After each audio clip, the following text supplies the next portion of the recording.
It's my pleasure to introduce Gill Greer, a CE, an author, and probably more well known internationally than she is within New Zealand. How many of you have or have a family member that's been involved in VSA? Quite a few. So Gill has the privilege of being the CE of Volunteer Services Abroad, a unique New Zealand institution which she'll talk to us about, particularly as it's active in the Pacific and it's linked to our Project Hope. She was shortlisted in 2015 for the Fairfax 100 New Zealand Women of Influence Award, and she was formerly Assistant Vice-Chancellor of Victoria University and Director General of the International Planned Parenthood Federation, which was a London-based organisation and international NGO specialising in sexual and reproductive health in 150 countries. And prior to that, she was New Zealand's CE of Family Planning. She's been a frequent speaker at the UN, and she is the US not-for-profit Women Care Global, which provides services to women, particularly in the US. She's also on the advisory committee for the Minister for Foreign Affairs and Trade, and in another life she was a freelance broadcaster and a writer, and has written books on Catherine Mansfield and Robin Hyde. And she was awarded an MBA at the conclusion of her term at the International Federation of Planned Parenthood. So I give you Gill Greer.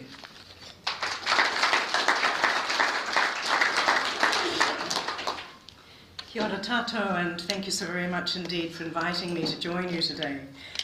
It's a real pleasure to hear so much too about Rotary and about the synergy between what you're engaged on internationally and in the region and what we do in volunteer service abroad.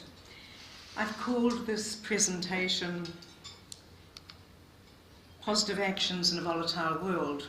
Some of you may have been present, in fact I know a couple of you were, when I did a conversation with Helen Clark on Thursday, a public conversation which is on our website. And the title came really from a post that Helen sent to friends and family at the beginning of the year.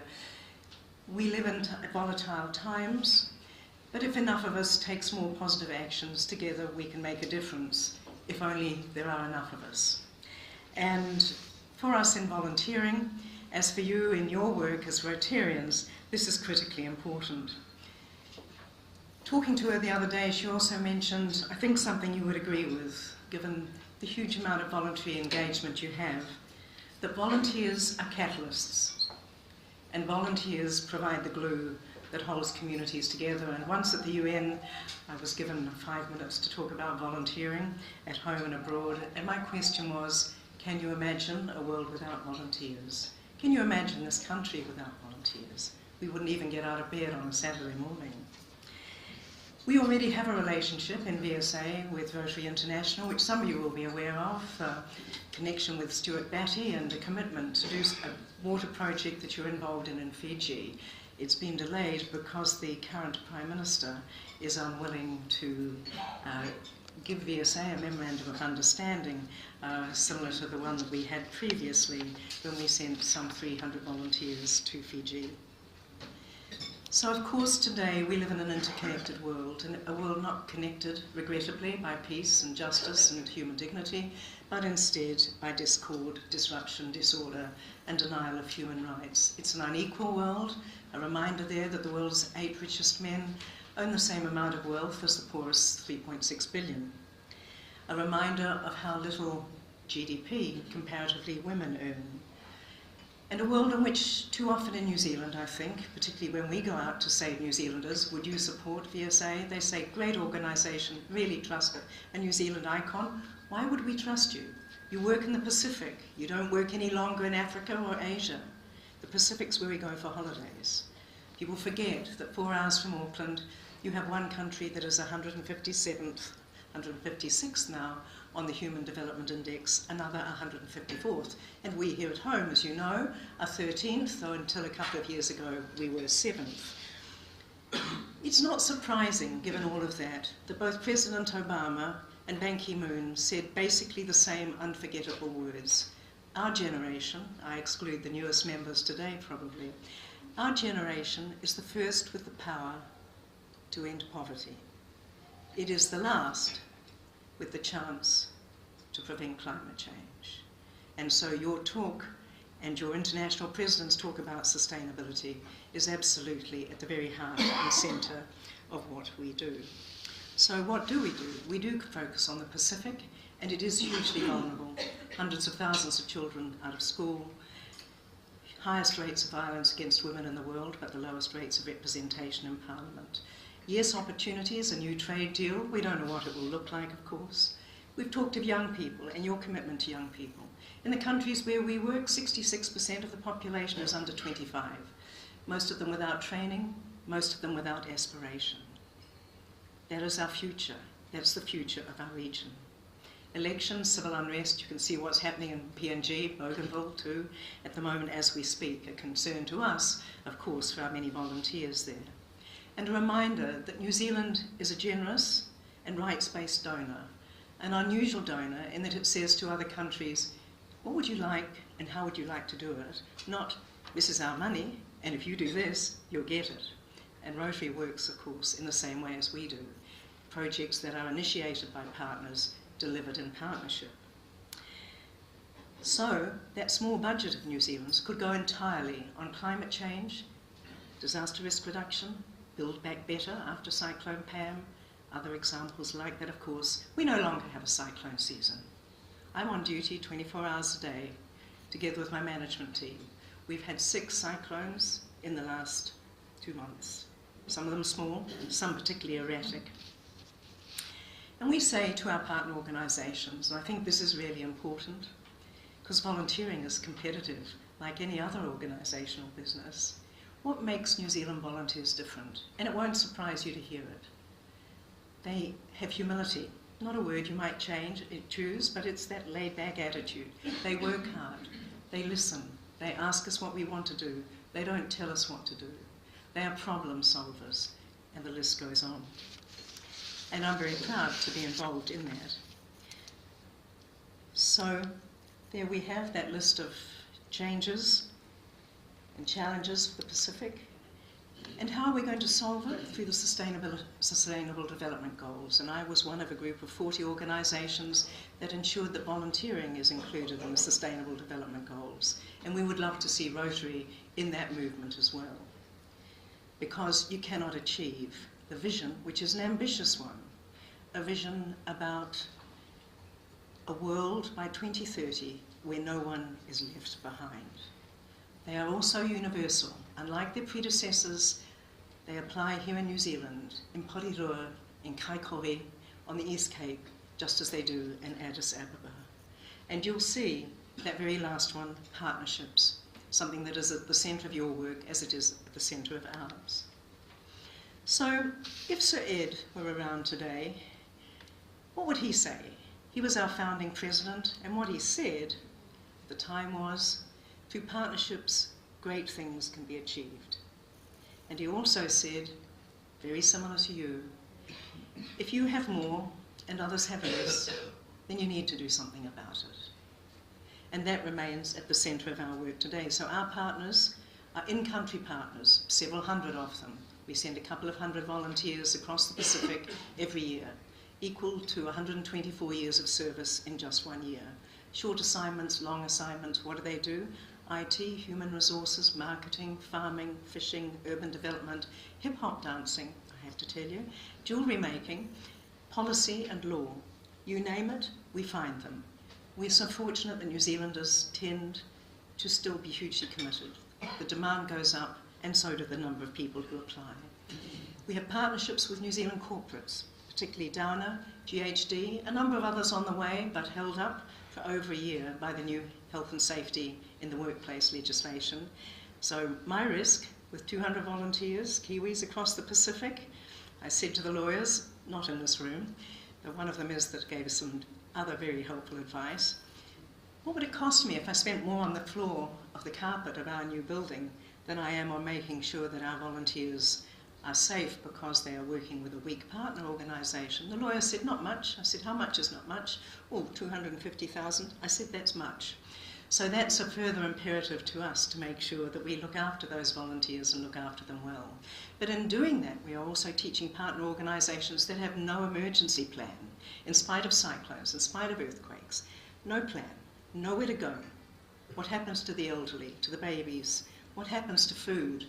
How do people escape when the big wave hits? They have no plans. They are not ready. They are not resilient. We have partners with NGOs, World Vision, Save the Children. They have a project. We find a volunteer, place it in. We have regional partners, UNDP, UNFPA, UN Women, a range of them, SPC, universities across the Pacific as well. And our most important partner is, of course, our funder, the Ministry of Foreign Affairs and Trade. So what do we do?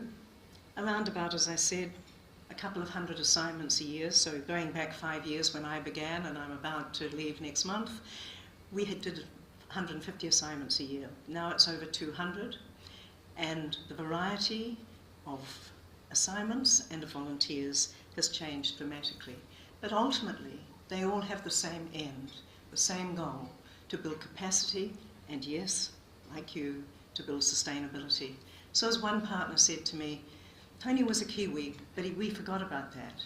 He became one of us, he taught us everything he knew, and our lives have changed forever. That to me is an extraordinary thing, and I debrief every single one of them, and I'm so proud to do it. And there are a few in this room who are returned volunteers.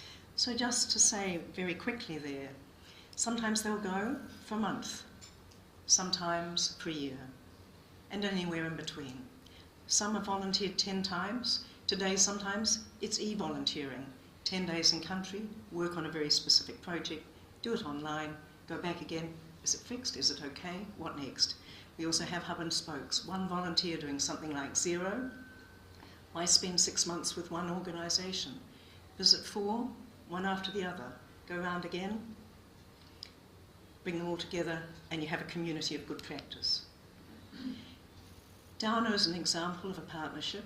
We have sent 14 now, young Downer engineers, to Honiara to work with the Ministry of Education and Human Resources. The last 2 oversaw the building of 20 school libraries.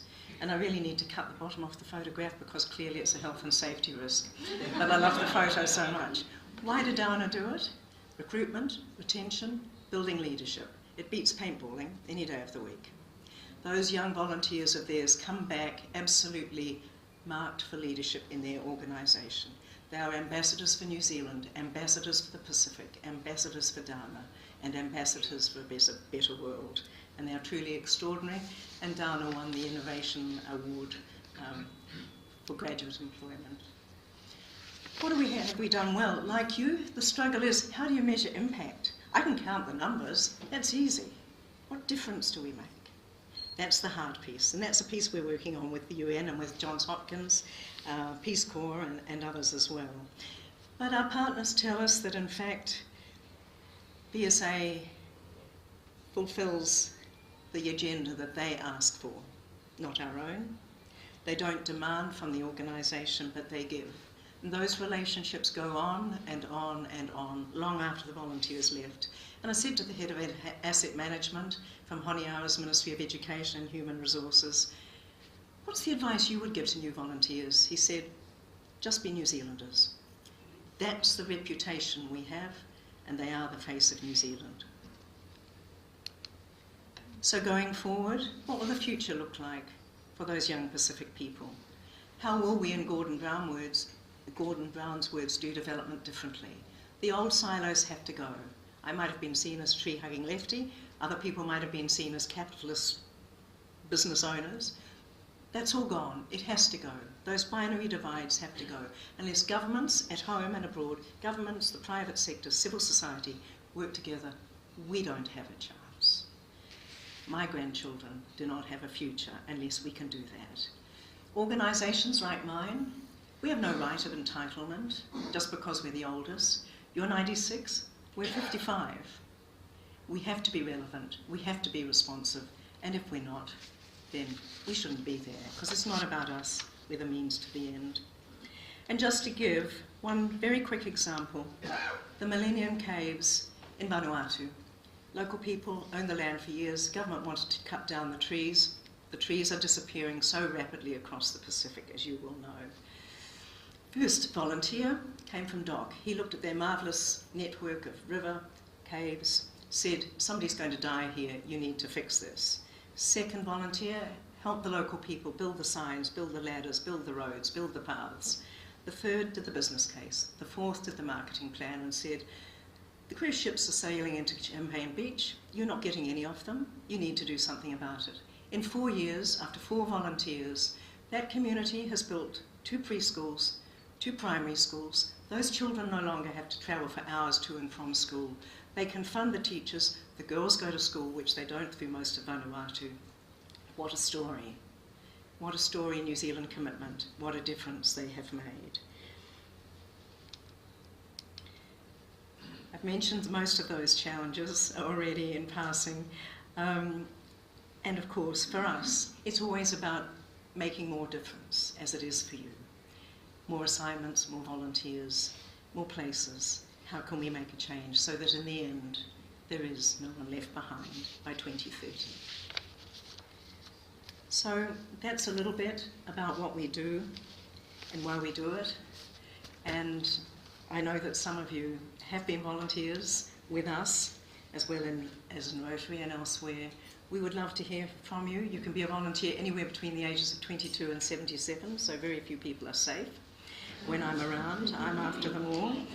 The age of the average volunteer has dropped, and they represent, without a doubt, the possibility of a better world. Thank you very much indeed for your time.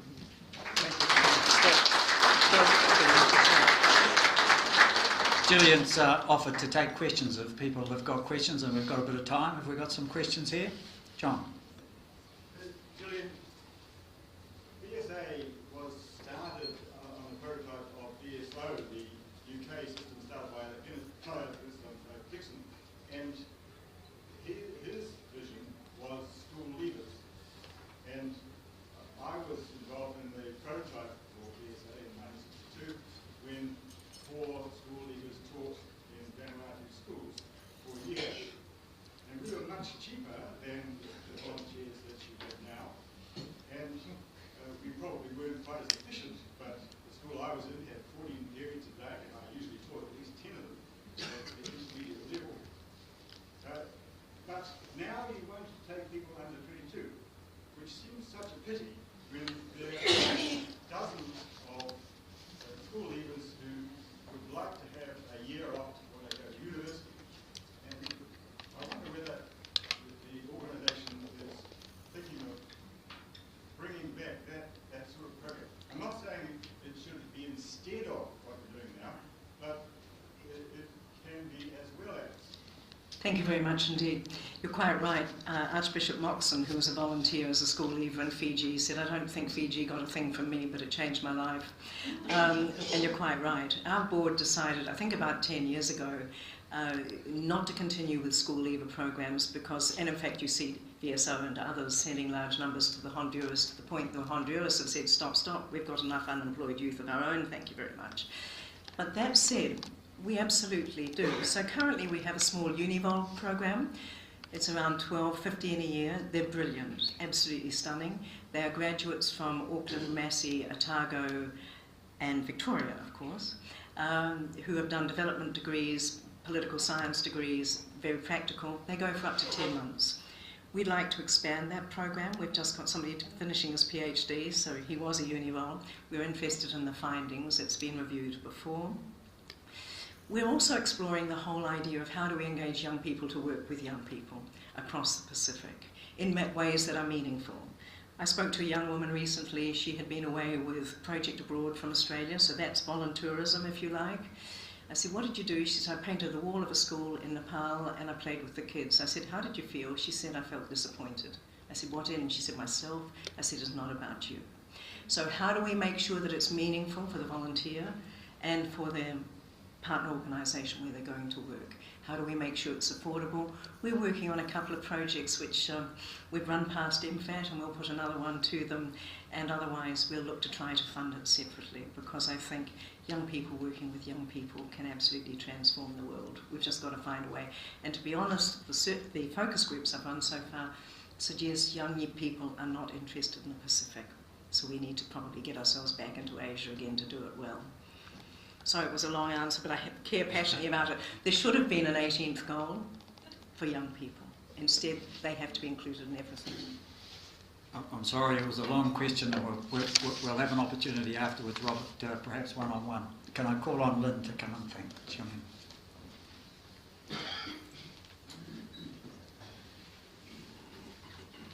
Thank you. Gill is a special person, and I've worked off and on with Gill for quite a while, actually. But the thing about Gill is she cares passionately about what she does, and you can see that and hear that in her voice. And VSA has been probably a natural progression for you, from family planning and all that involves, particularly when you think about Trump and his views of that, to VSA. So Gill, we thank you and we wish you well. She does finish with VSA in August, but who knows what tomorrow brings.